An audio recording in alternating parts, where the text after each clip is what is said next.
Title: She was cleaning the boardroom alone, then the new guy helped her mop the floor. He was the CEO. The fluorescent lights buzzed overhead, casting a sterile glow on the glossy conference table she had just finished wiping for the third time. Her arms ached, the bucket of gray mop water sloshed beside her, and yet Maria didn't pause. There was a smear of coffee near the corner chair. Someone had left it earlier that afternoon after a tense executive meeting, one she'd only caught glimpses of through the glass walls while pushing her janitor's cart past. No one noticed her, not the high-heeled assistants rushing in with files, nor the suited men with sharp eyes and sharper words. Maria was invisible, just the cleaning lady, a ghost in the world of million-dollar deals and crystal water bottles. But that night, everything changed.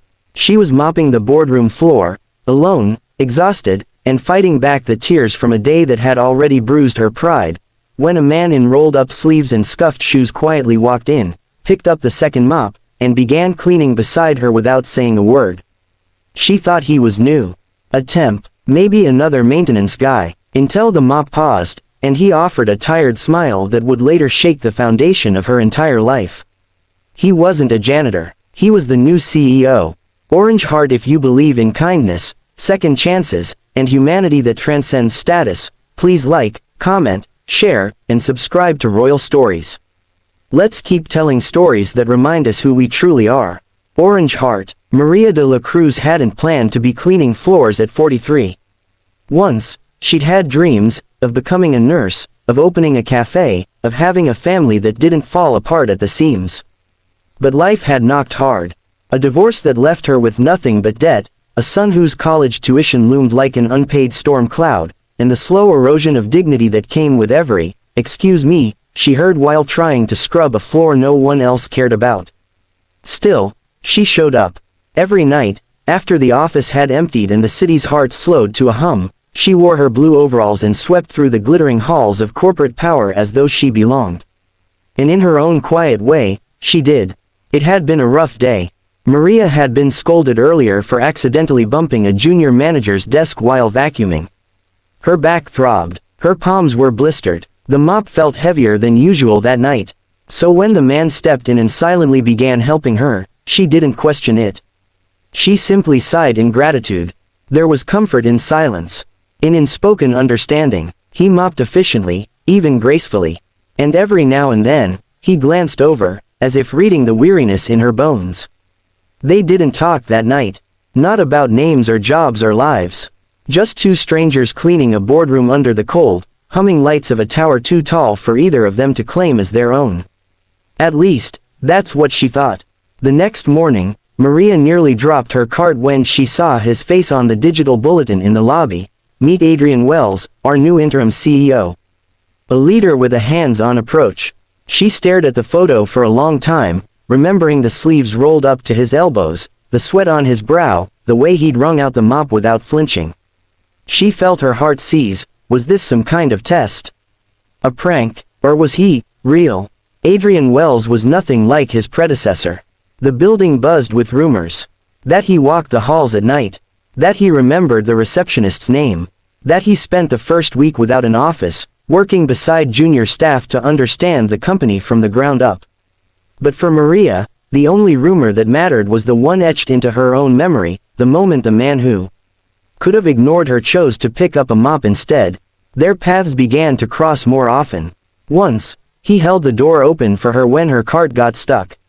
Another time, he asked about the song she was humming while cleaning the lobby. Each moment was brief, but strangely grounding. And over time, Maria began to stand a little straighter. Started humming louder. Started believing, just maybe, that she mattered.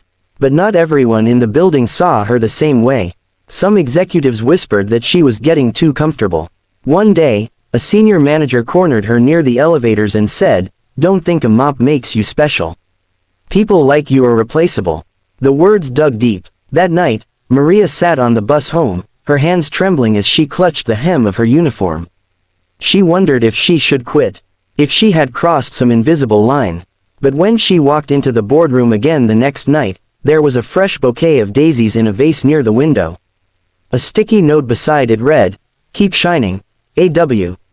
Maria never told anyone. She didn't need to. Her life didn't change overnight, but it changed in subtle, powerful ways. Adrian began implementing staff appreciation programs. He insisted that the janitorial staff be included in team luncheons. He even organized a gratitude week, where employees wrote anonymous notes of thanks to coworkers across departments. Maria received 7. Each one made her cry. Then came the day of the company's 50th anniversary gala. Maria wasn't invited, it was for executives only. But late that evening, while she cleaned near the service entrance, a security guard handed her a small envelope. Inside was an invitation, no title, just her name in cursive. She went, nervous, underdressed, wearing her late mother's pearl earrings. And when she stepped into the ballroom, overwhelmed by the chandeliers and string quartet, she saw Adrian standing near the stage.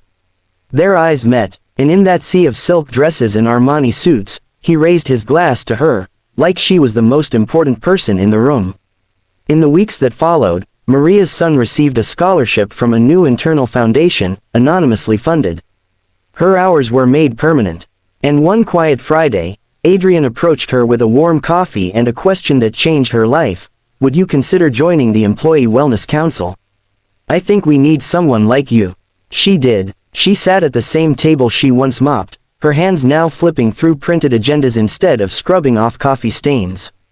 Her voice was heard, her ideas mattered, and she carried with her the strength of someone who had spent years cleaning up after others, now finally given a place to build something of her own. Because sometimes, the greatest changes don't come with promotions or paychecks. Sometimes they begin when someone chooses to see you, not as background, not as disposable, but as human. Equal, valuable, and worth picking up a mop beside. Heart. If this story touched your heart, please like, share, and comment below. Subscribe to Royal Stories to keep these emotional journeys alive. Your engagement helps bring light to stories that remind us of grace, humanity, and the power of humble actions. Heart, down finger. Special request. In the comments, tell us about the one small act of kindness you've never forgotten. Let's spread stories that restore faith in the goodness of people.